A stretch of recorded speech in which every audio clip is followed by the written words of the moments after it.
Hi, this is Jerms. Welcome to my new podcast called Sundays Are for Science. This is a segment I like to call Science Sunday, and in this segment, viewers submit their questions. The purpose of this podcast is just to pique interest in science-related topics, whether it's things in your everyday life, whether it's questions you've always had about science. I usually try to keep it to biology, chemistry, and a little bit of physics. You, as the viewer, will get to submit your questions, and I will try my best to answer them in a thorough manner and then also in an interesting manner, so that maybe more people will be encouraged to submit questions.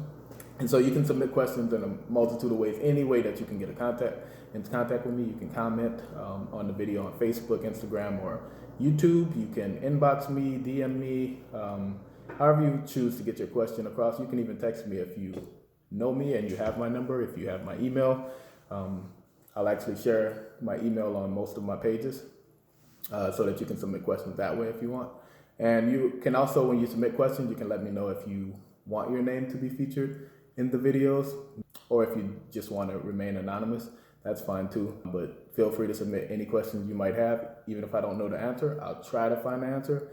And if I can't find the answer, I'll just be upfront and say I can't find the answer. I'm usually trying to keep it to everyday topics, things that you might have wondered about science, things around the house, things in nature, things that you encounter every day and you've kind of always wondered about. And then every now and again, I'll drop a video about things that I've wondered about or things that I think about that most people might not necessarily think about a lot. That's the format of this. About a year ago, when I was first thinking about doing this, I asked people to submit some questions, and I will be addressing them in this inaugural segment of Science Sunday. Our first question comes from How. I hope you don't mind me using your name. I should have asked whether you wanted me to say your name beforehand, but from now on, if you don't want me to say your name, just let me know you don't want me to say your name, and I will not say your name. This is a good friend of mine, so I suspect he will not mind me using his name. Very funny comedian. His question was probably one of my favorite ones to answer. Of the questions that got submitted, there were a lot of really good questions, but this one was one of my favorites. So his question was, why does poop in general smell bad? And why does your own poop smell less bad?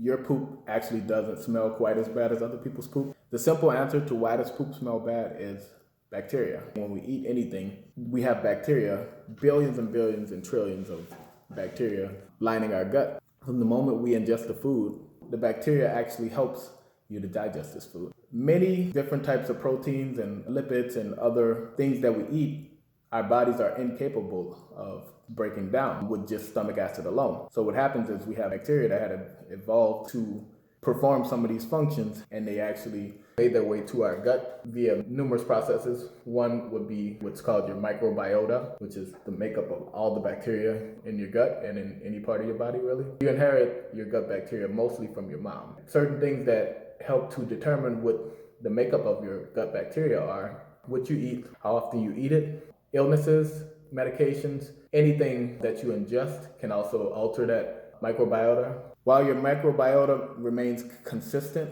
it can change throughout your life, depending on what you eat, changes in environmental factors and stuff like that. The second answer to your question, why does other people's poop smell worse than yours? The reason is a process known as sensory adaptation. Sensory adaptation is all around you, you're receiving all kinds of signals, whether it's light signals, auditory signals, smells, things you touch. All of your senses are collecting signals from all around you, even when you aren't consciously aware of it. In order to not be overloaded, your brain starts to edit out some of these signals that you're receiving from moment to moment. Usually the signals that are edited out are repeated signals, which are signals that are not changing, that the body determines to be not interesting. When it comes to your own microbiota, you have a characteristic makeup of bacteria lining your gut. And because of this characteristic nature of the bacteria lining your gut, many of the waste products that these bacteria are going to produce, and then a lot of the food that you eat, are pretty consistent or similar. So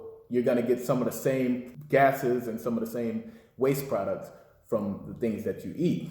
The reason why this is important is because your nose gets used to smelling some of those characteristic scents of your microbiota. The thing to keep in mind about sensory adaptation is that your brain is still picking up on every signal around you is just no longer bringing them to your conscious attention, because your consciousness is needed in other places, and you need to be able to look for things that are unusual.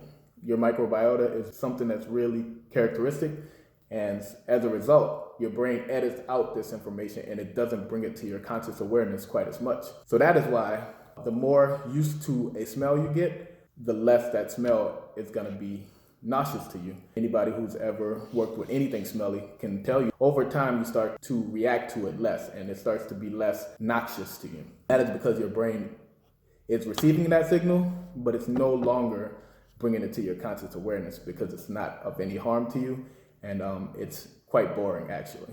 The reason why other people's poop stink is because you are not used to their microbiota. Maybe if it's a sibling or something like that, you could probably get more used to it than you would if you went to a public restroom and you smelled someone else's poop.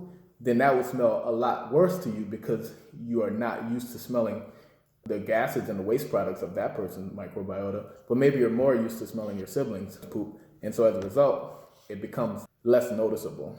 But it's gonna still be more noticeable than your own poop because you smell your own poop every day.